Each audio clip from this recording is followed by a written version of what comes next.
Câmara.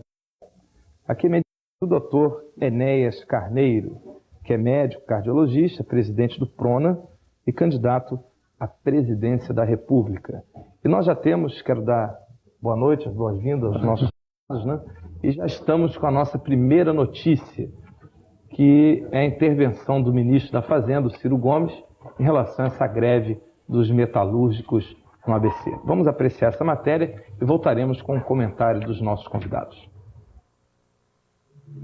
Um encontro não muito comum reuniu o Sindicato dos Metalúrgicos do ABC, filiado à CUT, e o da Capital, ligado à Força Sindical. As duas centrais são adversárias no meio sindicalista, mas estão unidas na briga com o governo pela reposição das perdas salariais. Na reunião de hoje, os metalúrgicos decidiram convocar para amanhã um encontro com representantes de sindicatos de outras categorias. A intenção desta plenária será de discutir e questionar a forma de atuação do governo federal na questão dos metalúrgicos, que, segundo os sindicalistas, está impedindo a livre negociação entre empregados e empregadores. O governo entrou, interrompeu a negociação e nós queremos sair o mais rápido possível, porque com greve perde todo mundo. Perde o governo porque não arrecada impostos, perde os trabalhadores porque estão em greve e perde os empresários porque não vendem. O presidente Itamar Franco e o ministro da Fazenda, Ciro Gomes, que estavam no Rio de Janeiro, viajaram hoje de manhã para Brasília. O ministro acredita que a greve dos metalúrgicos de São Paulo não vai atrapalhar o Plano Real. Ciro Gomes afirmou que os aumentos de salário só deverão ser concedidos na data base da categoria. A data base dos metalúrgicos é em abril de 1995. É uma tradição dos metalúrgicos do ABC fazer uma antecipação da data base em novembro dos anos. Nós estamos em setembro e ainda sequer no meio do mês de setembro. E por que uma greve? Bom, realmente, pelas palavras do ministro Ciro Gomes, aí está o X da questão. Greve é um direito legítimo dos trabalhadores, uma conquista dentro do regime democrático. Agora, a greve é política? Tem alguma conotação que não seja realmente o reajuste salarial? Bom, vou começar com o doutor Enéas Carneiro, pedindo a sua opinião, seus comentários. No livro que o nosso grupo, o nosso partido escreveu, que já foi apresentado aqui em São Paulo há alguns dias. Posso mostrar? À vontade. Um grande projeto nacional que está, aliás, já hoje, estamos na madrugada, nas bancas aqui, em todas as bancas de São Paulo. Nós comentamos, a página 28, que o plano que está, que o governo está implementando, né, o plano que está sendo apresentado à nação e desenvolvido, chamado Plano Real, tem apenas uma âncora e mais nada. A diminuição de salários. Quando a URV foi lançada em março de 94, os preços aumentaram vertiginosamente. Isso ocorreu depois, tudo é escrito aqui no nosso livro, ocorreu depois muito, quando o real foi instalado. Houve uma perda salarial no mínimo de 30%, de todas as categorias, não apenas dessa que tem greve. E nós previmos aqui que isso ia ocorrer. Então, quando o senhor pastor diz que a greve é constitucional, não há dúvida que ela é constitucional. É um direito legítimo do trabalhador. E que as classes organizadas iriam fazê-lo, também não há dúvida. Há uma questão só aqui. Como o plano não tem nenhum outro tipo de âncora, como o plano não mexeu nas questões precípuas, através das quais poderia ser debelado o processo inflacionário, o plano não mexeu na carga tributária, não mexeu nas taxas de juros, deixou para depois, se é que vai ser feito, e mexeu apenas nos salários, é evidente que qualquer reposição salarial refletir-se-á instantaneamente nos preços. Porque a empresa visa a lucro. Então não há como, se o preço de um produto contém nele embutidos os salários, não há como um aumento de salário não ser refletido. De forma que, e nós previmos isso aqui, está começando o processo através do qual o plano, sem dúvida, ao nosso ver, vai só sobrar. Se o senhor pergunta, é legítima a greve? Sem dúvida. Não só dessa categoria, mas de qualquer categoria, uma vez que todas as pessoas que trabalham foram prejudicadas com a instalação do plano. Muito bem. Doutor Luiz Carlos Santos, eu também, dentro das observações do doutor Enéas Carneiro, o senhor que viveu dentro do Congresso Nacional, existia clima em 1993 ou até meados de 94 para se implementar essas medidas necessárias que ele frisou para que elas viessem acompanhar essa primeira fase do plano? Olha, em primeiro lugar, se deixar claro que o governo não pode concordar com a volta dos indexadores, com a reindexação, isto é, com a volta da inflação. A correção dessa defasagem tem que se dar nas datas bases, ou seja, em abril. Porque se você aceitar a volta do indexador, você volta à inflação. É a inflação que tem punido o trabalhador. E o setor automobilístico de oligopólios e o setor dos metalúrgicos, que é um monopólio, são um setor altamente beneficiado. O metalúrgico tem um salário médio de $900. Não chega a pertencer a uma classe social excluída. Agora, nós não podemos aceitar essa volta à indexação, porque isso imediatamente vai se estender a outros setores, como de autopeça, do eletroeletrônico, e nós voltamos àquela inflação toda. A argumentação do doutor Enéas, que houve perda de poder aquisitivo, isso é desmentido com o aumento do consumo. O imposto inflacionário que punia o trabalhador é estimado em volta de $32 bilhões. Isso desapareceu. Então aumentou o poder aquisitivo do trabalhador, tanto que aumentou o consumo. Essa é a prova definitiva. E a correção vai se dar pela lei, pela URV, na database. O que não impede a livre negociação. Mas você não pode ter o indexador colocado, porque aí você volta ao sistema inflacionário anterior. Posso opinar? À vontade. Não, permissão do pastor. O debatedor da mesa diz-nos que o poder aquisitivo aumentou. É evidente que houve um acordo feito entre os grandes detentores do capital para que temporariamente a correção monetária ficasse a zero. Praticamente exemplificar os grandes detentores de capital? Só ele mesmo citou. Nós vivemos sob uma ditadura do sistema financeiro. Quando o plano foi lançado, o governante máximo do país, Sua Excelência, o presidente da República, na pessoa dos seus representantes da equipe econômica, Sua Excelência, o presidente, apresentou à nação taxa de juros de 8% ao mês. É curioso que em 93 a mais alta taxa de juros do mercado internacional foi em torno de 7% ao ano na Grécia. Foi apresentado como uma solução, o problema foi apresentada uma taxa de juros de 8% ao mês. O que deu naquela ocasião, os dados não são meus para não poder haver contestação. São dados da Andima e do Banco Central de maio de 94.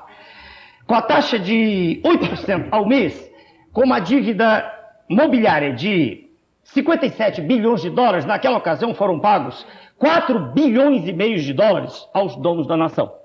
Os verdadeiros donos da nação, o pastor perguntou, são os grandes banqueiros, são 150 banqueiros contra 150 milhões de brasileiros. E os donos dos grandes monopólios, oligopólios, que, na verdade, fazem preços. Nós não vivemos em economia de mercado, isso é mais uma das falácias que se apresentam. Então, quando o debatedor disse que houve uma paralisação da correção, é verdade. Sem dúvida, a correção monetária parou. E a indexação parou, é verdade. Mas isso é um acordo de cavalheiros. Um acordo que só o tempo vai dizer, e daqui a pouco vai dizer se vai ser mantido ou não. Nós estamos falando de outra coisa. O ponto a que eu fiz alusão foi taxa de juros. Não se mexeu nisso. E taxa de juros para qualquer pessoa que estudou um pouquinho de economia é um dos formadores de preço final de produto. E tributo também não se mexeu, se tem isso. Não se mexeu e não se diga que não houve tempo para isso. Houve tempo de sobra. Pastor, eu gostaria de ter pelo menos o mesmo tempo. Claro. Doutor, terá agora. Claro. Terá agora que, inclusive, nós temos a segunda matéria, já vamos para o jornalismo internacional. Ele claramente não respondeu o aumento de consumo e nem o apoio da população de mais de 80% ao plano. Se tivesse ocorrido perda de poder aquisitivo, não teria o apoio da população, portanto não houve perda nenhuma. Houve ganho. Depois a questão tributária foi a questão que não foi resolvida na revisão constitucional. Se tentou, mas não ficou resolvido. E o plano real não é uma solução acabada, nem uma solução final. É o início de um processo de modernização e ajuste do Estado brasileiro. E a chamada correção monetária não foi acordo nenhum, foi fruto de uma lei, a medida provisória da URV que foi aprovada, que unificou os indexadores, não é acordo nenhum. Isso foi fruto de uma lei que está imperando, que unificou os indexadores. Isso foi uma grande vitória, não só do governo, como do Congresso que participou e da sociedade que apoia o plano. Agora, Mais um tempo. Eu não terminei o meu tempo, mas de qualquer maneira Então, eu vou vamos ouvir. lá. Eu vou ouvir. Eu escuto com prazer. Não, eu ouço. Termine, senhor. Não, por favor. Não. Agora, nós temos o plano através das reformas estruturais do país, que vão envolver a reforma tributária, a reforma previdenciária, o alongamento do ajuste fiscal, que no Fundo Social de Emergência só vale para 95, não é? Que levou o ajuste às contas públicas, a eliminação do déficit público, a diminuição do endividamento interno, acabou-se com a inflação de 50% ao mês. Temporariamente. Agora, temporariamente, mas vai continuar. Estamos no ar. Vai continuar através do alongamento do Plano Real, através das reformas estruturais que eu estava citando. Eu quero que o senhor responda só uma pergunta. Envolve flexibilização de monopólios, envolve estímulos ao processo de privatização para que atraia capital de fora para gerar novos empregos. Acontece que aqui eles querem dizer que a situação hoje é pior do que era ontem. Isso é uma situação tão absurda. Nós convivemos 30 anos com uma inflação que penalizou o povo, desorganizou o Estado e desorganizou a economia. Eu tenho que interromper esse debate, porque nós temos vários temas. Eu vou dar um tempo ao senhor. Só para uma parte só. E mais um para o senhor resumido para nós passarmos. Não precisa mais de 20 segundos. Eu só quero uma pergunta do senhor só. Sabendo-se que nós desviamos de toda a receita produtiva uma quantia colossal que ultrapassa por qualquer dado oficial 100 bilhões de dólares, na última década, eu quero que o senhor me diga qual uma razão que tem um governo constituído para colocar a taxa de juros a 8% ao mês. Só isso. Só essa pergunta. Agora, sua pergunta e depois nós vamos a outra. A taxa de juros que o governo pagava... Não, essa de 8%, só essa. A taxa de juros que o governo pagava antes do Plano Real para colocar os seus títulos, para aumentar o seu endividamento, chegou a mais de 30% reais ao ano.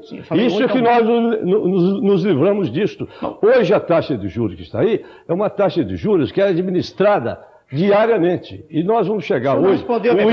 O índice hoje apontado de inflação, de 7 de agosto a 7 de setembro, está pouco mais de 1%. Eu não estou falando de inflação, eu falei taxa de juros. E essa taxa de juros hoje é uma taxa que vai diminuir como a inflação está caindo. Eu queria fazer apenas um pequeno comentário. O doutor Enéas colocou suas posições, muito bem colocadas, sob o seu ângulo de ver, também o doutor Luiz Carlos Santos. E gostaria de lembrar que o Plano Real, ele tem uma proposta na primeira fase de estabilização da economia. Quando um doente ele está muito ferido, leva, por exemplo, uma pessoa leva um tiro, digamos, ela está muito ferida. Então, a primeira medida que tem que se fazer, o senhor sabe como médico, ainda mais pelo seu passado no Exército, que nós temos que logo estancar a hemorragia. Mas o diagnóstico está errado. Perdoe-me, pastor. Estanca-se a hemorragia. Quando se diagnosticou a causa reduzindo salários, foi um erro. Um erro contra a população. Não houve redução de salário. Claro que houve. Não houve ganho salarial que se traduziu no aumento de consumo. A pessoa consome mais porque a inflação caiu só por isso. Os economistas eles partem do seguinte princípio. Acho que é só por isso que a inflação acha pouco. Os economistas isso engana uma pessoa simples, humilde. Acha pouco a inflação, livrar da correção monetária, os economistas acham o seguinte, que a inflação é a maior praga, é o monstro que sem dúvida, paulada nesse monstro. Mas o diagnóstico não é errado. Pouco acabar com a inflação, acha paulada. O diagnóstico é errado. Pouco acabar com a inflação. Não acabou com a inflação. Não, aumentou. Não adianta segurá-la. O cruzado fez isso. A maioria dos o cruzado tem nada a ver com o Plano Real. A maioria dos transferência de renda. A maioria dos economistas, dos técnicos, avalizam esse plano. O professor Décio Munhoz, titular de Política Econômica da Universidade de Brasília, não avaliza. Professor Marcos Coimbra, da Escola Superior de Guerra, não avaliza. Por favor. Não, lembre-se. A maioria. Mas a maioria está atrelada a um processo. A maioria está atrelada. A maioria está sendo desmentida pelos fatos e pelo apoio da população. Mas a população, eu vou ter agora que realmente interromper. Porque aí já passou, passamos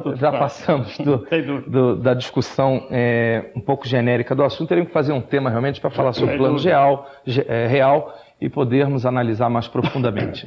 Ficou a opinião do Dr. Enéas, do Dr. Luiz Carlos Santos, e também a opinião que nós colocamos aqui, com muita modéstia também, a respeito desse estancar a hemorragia de um ferido que está realmente sangrando muito, no caso Brasil, estanca, depois vamos tomar outras medidas. Vamos agora à segunda matéria, dessa vez a questão, doutor Enéas e deputado, da soberania nacional. Até que ponto começa o direito de uma nação, até que ponto termina o da outra?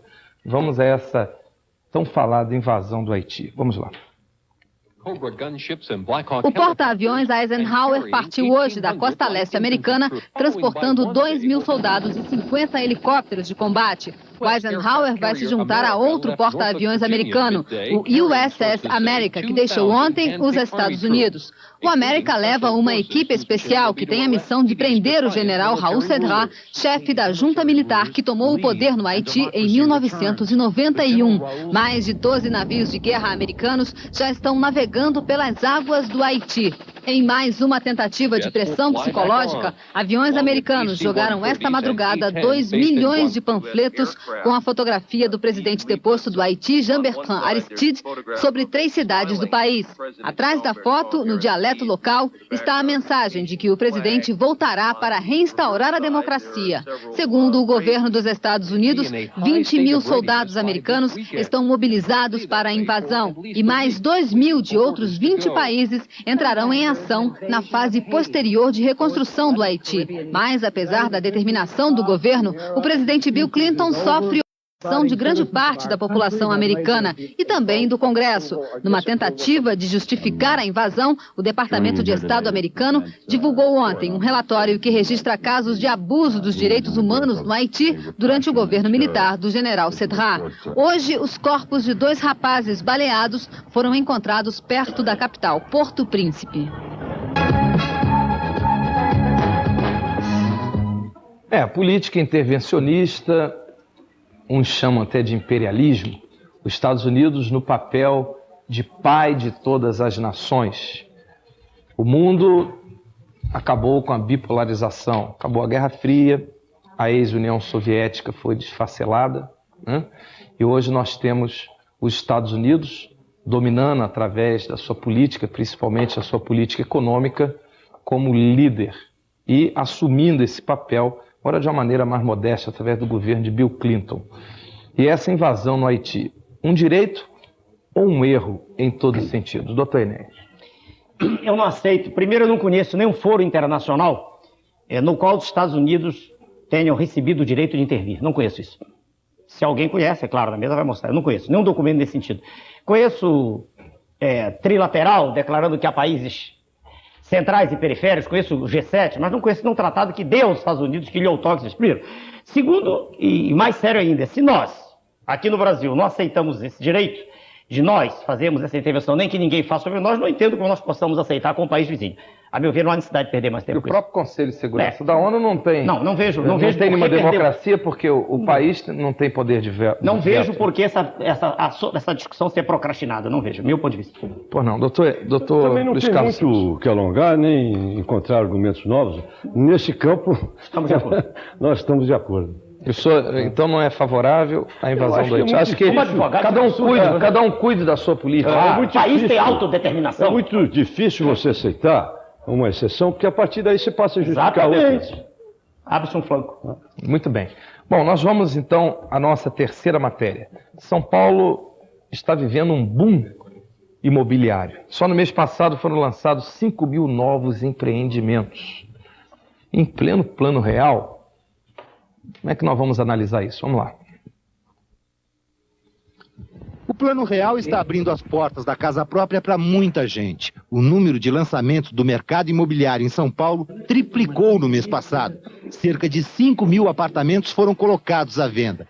E a estabilidade econômica virou o principal argumento dos vendedores. Hoje nós temos os clientes que se concentram justamente principalmente no congelamento das prestações por 12 meses, sendo que somente será repassado a variação pela nova medida provisória do IPCR ao final de 12 meses. Ana Carolina está fechando o contrato para comprar um apartamento de R$90 mil. Vai pagar R$900 por mês e aposta que a prestação não vai subir. Se não houver inflação, ou seja, se o plano realmente der certo, se efetivamente a inflação vier a 0 a 1% ao mês, eu vou pagar sobre a prestação daqui a 13 meses 1% ao mês, ou nada. Além de comemorar o aumento nas vendas, as construtoras estão comemorando também uma queda no preço do material de construção. Pela primeira vez desde o início do Plano Real, acontece uma deflação. No mês passado, o índice da construção civil caiu 0,4%. Só o consumidor não pode comemorar. As construtoras dizem que mesmo para quem tem contrato reajustado pelo Índice da Construção Civil, a prestação não vai baixar. Nós estamos congelados por 12 meses. Ao fim desse período, se houver uma deflação, então ela será repassada, sem dúvida alguma.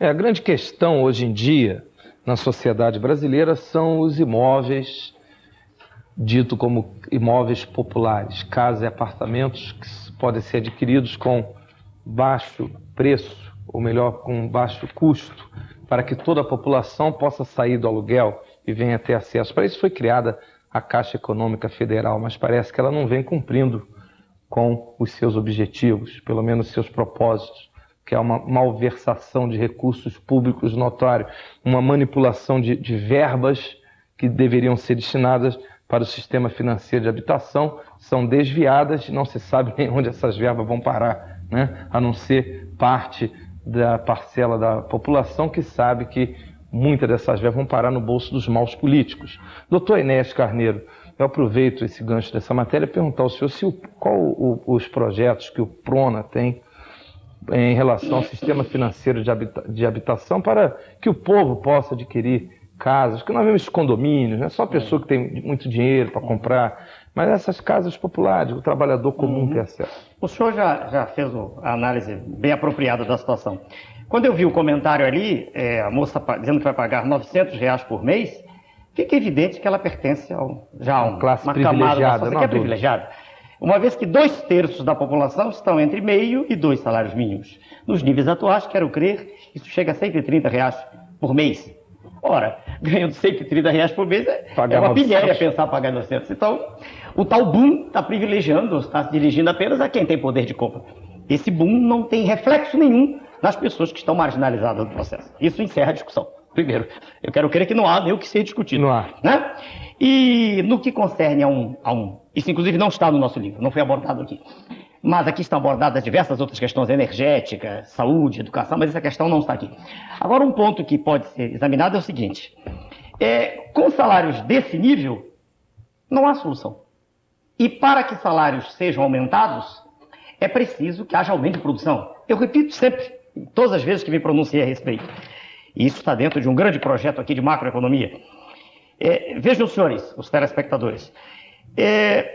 Claro que o domínio da inflação é primacial. Só que é preciso não só deter a inércia, quando se corrige, quando se detém, quando se breca, quando se põe um freio na correção monetária, detém-se a inércia, tal como ocorreu no Cruzado. Detém-se a inércia inflacionária. Mas há outras coisas. O preço de um produto resulta de uma porção de coisas, uma série de parcelas que aí estão embutidas. E enquanto não se mexer naquilo que é transferido ao valor final do preço, a inflação não acaba.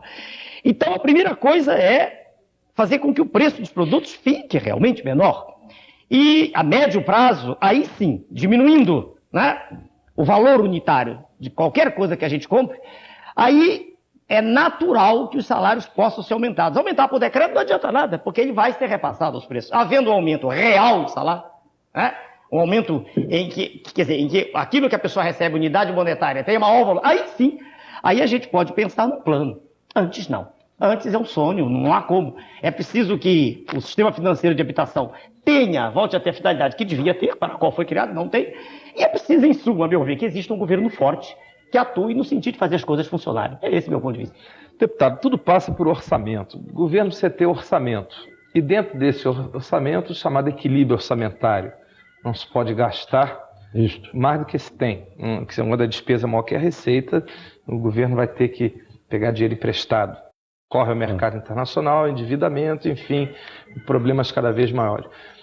Como o senhor vê a questão municípios, estados e a própria União, terem uma participação, como frisou o doutor Enéas, em relação ao sistema financeiro de habitação? Em outras palavras, resumindo, no português mais claro, como é que nós podemos fazer para que o pobre, aquela pessoa de baixo poder aquisitivo, como é que se pode encontrar uma solução, pelo menos quebrar um pouco a cabeça, pensando para que o pobre tenha acesso à sua casinha? Olha, pastor, eu fui secretário de Habitação do Estado de São Paulo. Eu criei o Plano Habitacional do Estado de São Paulo, que gerou essas 200 mil unidades que estão aí. Fiz entendimentos com os prefeitos, você tinha a doação não desapropriação dos terrenos. Isso barateou a casa, barateou a prestação, facilitou que pudessem ser adquiridas essas unidades. Esse é um plano que deu certo. Agora, você teria que buscar também, buscar recursos no mercado, não depender só do Estado para resolver essa questão. Você tem um déficit de 12 milhões de unidades no país. É uma coisa absurda. Então, essa questão não é para ser corrigida pelo Estado. A questão é ser corrigida pelo mercado, você buscar recursos no mercado para estimular a construção de novas unidades, de loteamentos, e enfim, você estimular o mercado. Veja você, o boom no mercado imobiliário, esse mercado esteve paralisado por mais de 10 anos. O que é isto? Isso é perda de poder aquisitivo, é um negócio inacreditável. Isso não é perda de poder aquisitivo, não é recuperação do poder aquisitivo que possibilita 5 mil novos lançamentos. Não é isso? Isto aqui é resultado do plano real. Isso é resultado da eliminação da inflação. Ninguém poderia fazer 5 mil lançamentos, você não tinha previsão de custo e nem adquirir. Agora, você, com a eliminação da inflação, você vai corrigindo os setores desorganizados da economia e do Estado. E um deles é o setor habitacional, que vai se beneficiar pela eliminação deste processo inflacionário. Muito bem. Doutor Enésio, uma pergunta. O sistema de mutirão, questão de casas populares de mutirão, foi introduzido aqui no Brasil pelo ex-governador de Goiás, Iris Rezende. Me lembro que na época ele se tornou muito popular por isso. Ia nas cidades e a população se organizava e cada um construía a casa do outro. Vale até para construir escola, isso. O senhor... Independentemente de quem tem a ideia, toda ideia boa tem que ser recebida. Lógico. Não interessa quem teve a ideia. Não há dúvida. A ideia não tem dono. A participação da sociedade é fundamental nisso. Eu só discordo de dizer que é o mercado que vai regir isso. Para o pobre, para o indivíduo ganhar 1 a 2 salários mínimos, não há como o mercado. Um Estado que fica omisso em relação ao pobre... Eu falei com o mercado. Eu não falei seu mercado. Nem seu Estado. O Estado com o mercado. Estado e mercado. Parceria. Isso. Mas eu repito, uma pessoa que ganha isso que está, ela não tem como, não sobra nada. Porque isso por exemplo, o Estado, no caso, fornecendo material de construção, doutor Enésio, seria... Sem dúvida. Aí faz o mutirão já resolveria. O mutirão é algo viável, factível e deve ser feito... Para a nossa realidade é bem viável. Sem dúvida, sem dúvida. A participação ativa da sociedade com a mão de obra. Isso vale para a escola e vale para muitas outras coisas. Muito bem. Eu tenho algumas considerações aqui. O Mestre Júnior faz uma pergunta. O senhor é delegado de polícia. Está um pouco fora da matéria, mas eu vou aproveitar, visto que o senhor é um candidato majoritário a presidente da República. Ele gostaria de saber o seu plano de governo na área de segurança pública, doutor Enésio. Você podia explicar para o Mestre Júnior? A resposta já foi dada em outras entrevistas para o Mestre Júnior, senhor delegado. Veja bem, a segurança pública não é uma questão nacional. É nacional a questão de preocupação com as fronteiras, com o tráfico, né? E para isso existe a Polícia Federal. Agora, a segurança no Rio de Janeiro e São Paulo é problema do Estado membro, não da União. Mas a Constituição também prevê que quando se chega a um Estado quase de calamidade pública, como por exemplo ocorre no Rio de Janeiro, aí está prevista a intervenção. Digamos assim, um remédio amargo, mas em certas situações não há outro. O que deve existir, eu repito sempre, é exemplo. Exemplo. Quando se tem no topo da pirâmide o não cumprimento da lei, nada funciona. Nem o sinal de trânsito, nem a ele existe obediência. A equipe de futebol veio agora há pouco tempo e infringiu uma lei, que é clara, meridiana, como líquor, né? Uma pessoa sem meningite. Claro. E aí, um cidadão, um dos dirigentes da nação, da Receita Federal, optou por tomar uma medida naquele instante. E essa medida foi contrariada pelo poder maior. Isso é claro, isso fica claro à nação, que se o detentor do poder máximo não faz cumprir a lei, como se pode? Então eu digo para o senhor que é fundamental que exista exemplo. É preciso que volte a existir ordem no país, na nação. É preciso que se cumpra a lei. A Constituição é clara. E na medida em que a Constituição em que haja obediência a ela, em que as leis sejam cumpridas, à medida que esse exemplo seja dado, tudo mais, melhor. E é um aspecto do qual não se pode descurar, eu quero dizer para o senhor, é que a miséria é fermento da criminalidade. Numa nação como a nossa, em que as desigualdades sociais são tão gritantes, entra governo, sai governo, e eles se repetem uns após os outros e nada se faz, é compreensível que a criminalidade esteja crescendo tanto. Quer dizer, é preciso que, no momento, se o senhor perguntar a curto prazo, numa situação terrível como aquela que nós vemos no Rio de Janeiro, e não sei como estamos aqui em São Paulo, não deve ser muito diferente, Em Rio de Janeiro, eu vejo que no alto caminho. Há poucos dias, um amigo meu, conhecido professor de computação, foi assassinado. Friamente, João Lucas. Isso acontece toda hora. Então, a curto prazo, intervenção. A médio prazo, educação da massa, educação mesmo, de fato, formação, não só instrução, formação de valores. E como é que o senhor vê a participação das Forças Armadas? Eu vejo, num determinado instante, como nesse instante, escritos, inclusive prevista a Constituição, como fundamental. Porque, apesar de a sua função precípua ser a segurança nacional, elas são um elemento respeitado pela sociedade, sem dúvida, né? Uma das raras ilhotas de negação de entropia no oceano de desordem em que vive a nação. Então, é importante que elas sejam mobilizadas. Só uma coisinha que eu queria dizer. Os meios de comunicação têm papel importante nisso. E a Constituição também prevê isso. O Estatuto da Criança e do Adolescente está fazendo 4 anos de aniversário, não adiantou nada. Cenas de violência, de sexo explícito, de lascívia, de estímulo a tudo que não presta, são apresentadas diariamente no horário nobre da televisão. A família está sendo agredida. A família está sendo agredida de modo violento e nada se faz. Falta coragem para agir. E é possível agir dentro da lei, a Constituição prevê. Não se encontra nenhuma rede de televisão exemplar nesse país, não há dúvida nenhuma. Bom, nós temos aqui algumas participações que são dirigidas ao Dr. Enésio, eu passo em suas mãos. Realmente a participação de todos nós no contexto social, ela tem que melhorar, tem que ser mais... tem que ter mais qualidade. A sociedade está precisando de qualidade. Nós precisamos preservar determinados valores. E essa bandeira, nós não podemos deixar de ponhá-la, como bem frisou o Dr. Enéas, quando cita os exemplos da pornografia, do sexo explícito, da lascívia, enfim, da participação dos meios de comunicação. Vamos diminuir esses programas que não contribuem em nada para a formação do povo brasileiro. Inclusive, doutor Enéas, é difícil hoje, eu me lembro na minha época de garoto, cantava o hino nacional na escola. Eu disse há pouco tempo que eu era fascista? Porque eu disse que era preciso cantar o hino nacional na escola. Eu também sou fascista. Então somos todos. Não, o senhor também acha importante cantar o hino nacional na escola, como se cantava antigamente, doutor Luiz Carlos Santos? Eu acho que deve se cantar. Nem por isso somos fascistas, né? Ser fascista por outras razões, não por esta. Por outras razões, sim. Não por isso, não por cantar ainda. E não por isso, não por defender o civismo, não por defendermos a preservação nacionais, dos valores, exatamente, da família, principalmente, etc. E nós temos que ter tudo com uma certa dose de equilíbrio. E o que é certo tem que se ter coragem de dizer, não há dúvida nenhuma. Agora nós vamos a uma outra parte, a parte da ética na política. Realmente está havendo uma varredura em todo o território. Uma revolução ética. Uma revolução ética no país, doutor Enéas. Antigamente, fatos como esse aqui passavam desapercebidos. O jornal podia publicar, mas não acontecia nada, né? A grande novidade é que se passou realmente a punir. Aqueles que erram são punidos. Desde o presidente da República, que foi afastado por pressão popular, aos deputados e senadores da CPI do Orçamento, o Bisol, que recentemente afastado, vices que foram afastados, o próprio ministro, que por um escorregão pagou o preço, uma figura notável, mas pagou, e agora o caso do presidente Humberto dos Santos. Parece que nós estamos numa nova perspectiva, um novo horizonte, parece que está começando a clarear a nossa frente, pelo menos nesse episódio. Vamos analisá-lo.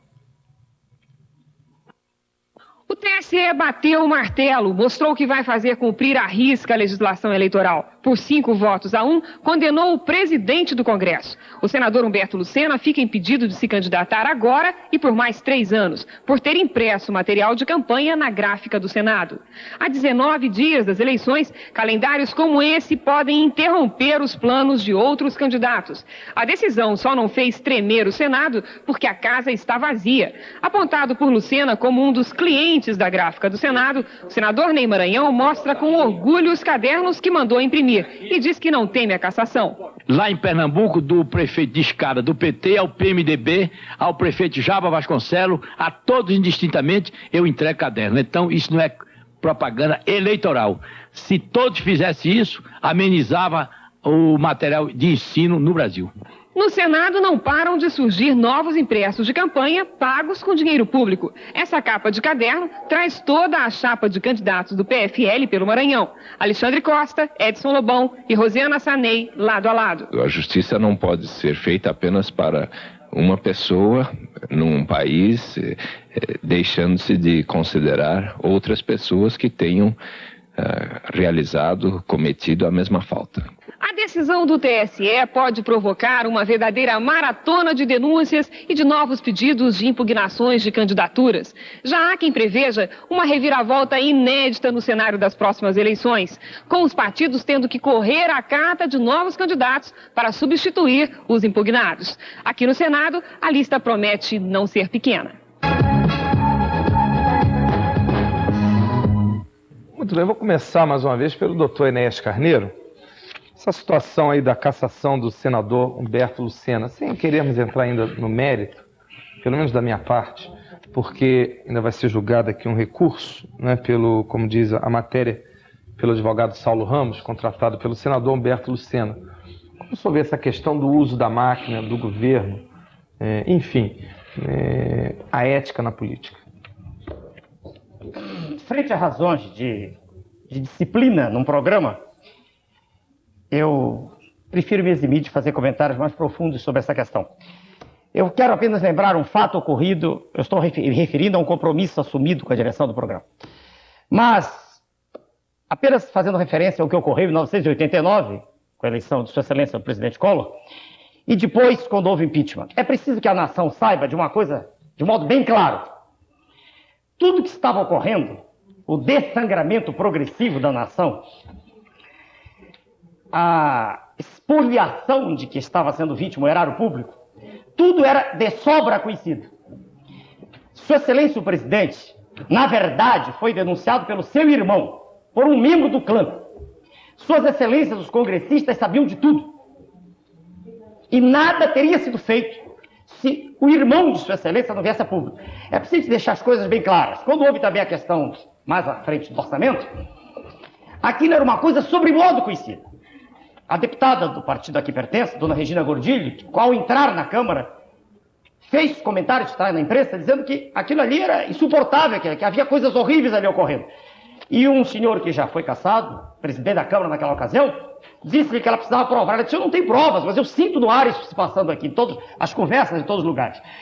Não participaram apenas aquelas pessoas da Comissão do Orçamento. Muita gente sabendo o que estava ocorrendo. Então eu me permito dizer para o senhor, pastor, que eu não sou entusiasmado com isso, não. Sabe? Não vejo com esse entusiasmo. Eu vejo o mesmo fenômeno. Pega-se um, pega-se outro, e ele serve, pelo Deus do Senhor, de bode expiatório. E o fenômeno continua, é assim que eu vejo. Deputado. Há indiscutivelmente uma revolução ética no país. O nível de exigência aumentou, não se aceita mais comportamentos como comportamento de um presidente da República, de deputados, senadores que praticaram delitos. E hoje vocês punem. Realmente hoje há a punição. Muito bem. Nós vamos a um breve intervalo comercial. Em seguida voltaremos com as principais manchetes dos principais jornais do Brasil no dia de hoje.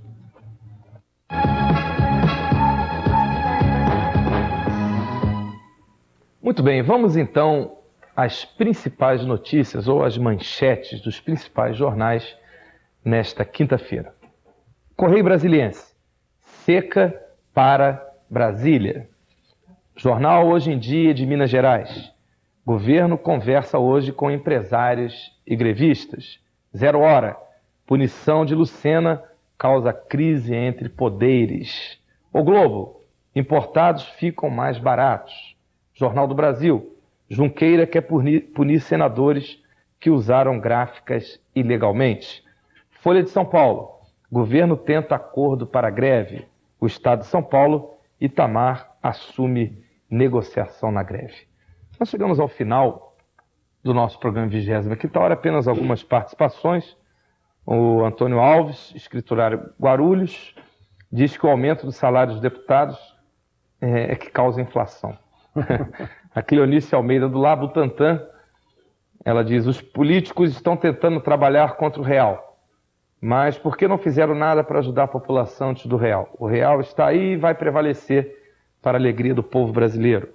Celso Landim, aposentado, ele pede, dá uma sugestão: por que o 20ª hora não aborda um tema da perseguição e discriminação pertinente ao aposentado? Muito boa, vou deixar aqui, sugerir ao Paulo de Andrade. Sérgio Jacquinian, economista, ele diz que, já que o Plano Real é eleitoreiro, se é eleitoreiro, qual é a solução para destruir a inflação? Ele diz que não vê outra solução anuncia o Plano Real e deixa as suas solidariedades ao deputado Luiz Carlos Santos.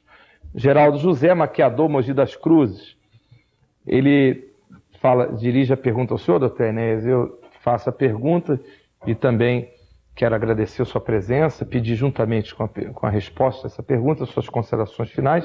Ele diz o seguinte, ele é maquiador aqui de Mogi das Cruzes, ele diz, doutor Enéas, se o senhor sabe que o minério, ferro, sai do Brasil ilegalmente, por que não faz alguma coisa para impedir? Diz que é um admirador seu, eu gostaria de ganhar um livro. Tá aqui. Obrigado ao senhor Geraldo. Eu não faço nada porque nada posso fazer. Só há uma pessoa que tem poder para isso, é Sua Excelência o Presidente da República. Mas ninguém. A política mineral é da União, não é de Estado-membro, não é de município, e ninguém tem condição de modificar isso. Só uma informação para o senhor. A sua nação, a nossa nação, é a mais rica do planeta em subsolo. É a mais rica em água potável. É a mais rica em floresta. É a mais rica em todos os dotes naturais. Tristemente, é um dos piores índices de distribuição de renda do mundo. Sobre o livro, a gente vai mandar para o senhor e as considerações finais o senhor pediu. Pois não. Eu só queria dizer para a população uma coisa, para os telespectadores que estão até essa hora nos ouvindo. Nós temos, eu digo nós porque eu sou cidadão também como o senhor que está ouvindo, nós temos todos sido enganados permanentemente, ano após ano, década após década. E o senhor não espera nada em pagar para ver. Daqui a pouco o senhor vai ver, daqui a pouco, após as eleições, o senhor vai ver uma coisa maquiavélica que foi urdida, diabolicamente planejada, para que o senhor inocentemente acreditasse nisso. E mais uma vez, as suas esperanças tristemente desaparecessem. O senhor vai esperar. Eu não tenho como lhe mostrar isso. É impossível lhe mostrar, Senado. Mas tristemente, esteja certo disso, o que está aí acenando para o senhor é uma farsa. Não quer dizer o seu nome? Não precisa, senhor. Obrigado. Então, tudo bem. Deputado, muito obrigado. Daqui a pouco nós vamos ter um país melhor. Daqui a pouco nós vamos ter um país mais moderno. Daqui a pouco nós vamos ter um país mais desenvolvido, com reformas estruturais, um país mais ordenado politicamente, juridicamente. Daqui a pouco o brasileiro vai se orgulhar de morar nessa nação. Nós não vamos voltar nunca mais à situação passada de inflação. Há aqueles que torcem pela inflação, aqueles que torcem pelo câncer, aqueles que são negativistas, aqueles que não apresentam nunca uma alternativa, só sabem criticar, o plano deu certo, tem apoio do povo brasileiro, de mais de 80%, o poder aquisitivo aumentou, o povo está satisfeito. Daqui a pouco, não tem farsa nenhuma, daqui a pouco tem um avanço, porque isto é uma exigência da nação. Muito bem. Chegamos ao final de mais um programa 25ª Hora pela nossa Rede Record de televisão. Voltaremos hoje hoje é um pouquinho mais cedo que quinta-feira, e devido ao horário eleitoral, o programa entrará no ar a partir das 22h30. Fica agora com o programa Palavra de Vida. Muito obrigado pela sua atenção, pelo seu carinho.